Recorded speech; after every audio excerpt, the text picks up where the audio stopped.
অবশেষে মাধ্যমিক পরীক্ষার অ্যাডমিট হাতে পেল হলদিবাড়ি হাই স্কুলের এক মেধাবী ছাত্র। রবিবার হলদিবাড়ি উচ্চ মাধ্যমিক বিদ্যালয়ে এসে সে তার অ্যাডমিট কার্ড সংগ্রহ করে। প্রসঙ্গত উল্লেখ্য, এবছর স্কুলের ৩০০ জন পরীক্ষার্থীর মধ্যে ২৯৯ জনের অ্যাডমিট কার্ড পায়। শুধুমাত্র শুভ রায়ের অ্যাডমিট আসেনি। এদিকে এক মেধাবী ছাত্র অ্যাডমিট না পাওয়ায় ক্ষোভে ফেটে পড়েছে হলদিবাড়ির শিক্ষানুরাগী সহ বিভিন্ন মহল। জানা যায়, পোর্টালের জন্য কোচবিহার জেলায় মোট ১৩ জন মাধ্যমিকের অ্যাডমিট পায়নি। এই নিয়ে হাইকোর্ট পর্যন্ত গড়ায় বিষয়টি। শেষে হাইকোর্টের নির্দেশে পোর্টাল খুলে দেওয়া হয়। যারা অ্যাডমিট পায়নি অ্যাডমিটের জন্য অ্যাপ্লাই করে। এর জন্য অবশ্য স্কুল কর্তৃপক্ষকে ফাইন ভরতে হয়। রবিবার সকালে দার্জিলিং মেলে করে অ্যাডমিট এসে পৌঁছায় হলদিবাড়ি হাই স্কুলে। তারপর সকাল ১১:৩০ নাগাদ ওই ছাত্রের হাতে অ্যাডমিট তুলে দেয় স্কুল কর্তৃপক্ষ। অ্যাডমিট পাওয়ার পর খুশি ওই ছাত্রসহ তার বাবা মা, স্কুল কর্তৃপক্ষ সহ তার শুভাকাঙ্ক্ষীরা। কি মনে করছেন, কেমন হবে পরীক্ষার রেজাল্ট? আশা করি ভালোই হবে। মানে আগে যেরকম একটা টেনশনে ছিল ৩-৪ দিন আগে অ্যাডমিট না পাওয়ার জন্য, ওই টেনশনটা কি কেটেছে? কেটেছে। কালকে মাস্টারমশাই যখন বলছে যে ওর এডমিট চলে আসতেছে আর কোর্টে রায় পাওয়ার পিছিয়ে ও প্রিপারেশনটা ভালোই নিয়ে নিছে, ও আগের মতোই রেজাল্ট ভালোই করবে। ঠিক আছে, আপনার নাম? বিষ্ণুবদন। না, এটা সত্যি আনন্দের বিষয়। আমরা বিগত 4 দিন থেকে যে উৎকণ্ঠায় ছিলাম, যে একটা মানসিক যন্ত্রণায় ভুগছিলাম, তার থেকে মুক্তি পেলাম।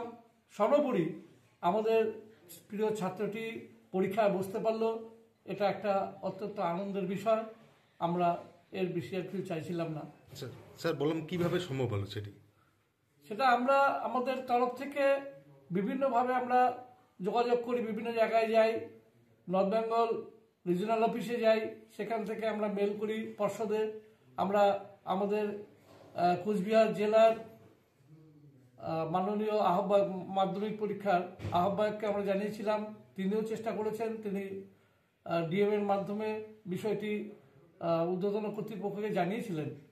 এবং সর্বোপরি কলকাতা হাইকোর্টের রায়ে আবার নতুন করে পর্ষদ পোর্টাল খুলে দিতে বাধ্য হয়েছিল এবং সেই অনুযায়ী আমরা এই ছাত্রটির আবার এনরোলমেন্ট করতে পেরেছিলাম।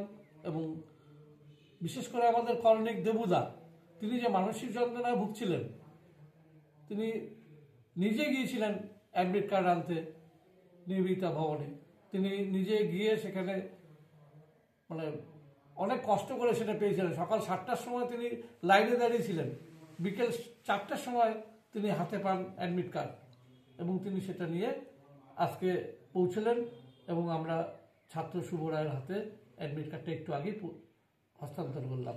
স্যার বলছি যে এবারই তো অনলাইন সিস্টেমটা তো প্রথম হয়েছে, আগে তো ম্যানুয়ালি ছিল। তো কোথাও গিয়ে পোর্টাল হওয়াতে হলো গোটা রাজ্যেই এই সমস্যাটা হয়েছে। হ্যাঁ। তো কোথাও গিয়ে কি স্যার যে ম্যানুয়ালটাই ঠিক ছিল? না, এ কথা বলবো না, কারণ বিজ্ঞানের অগ্রগতির সঙ্গে সঙ্গে আমাদের পরীক্ষা ব্যবস্থারও অগ্রগতি দরকার।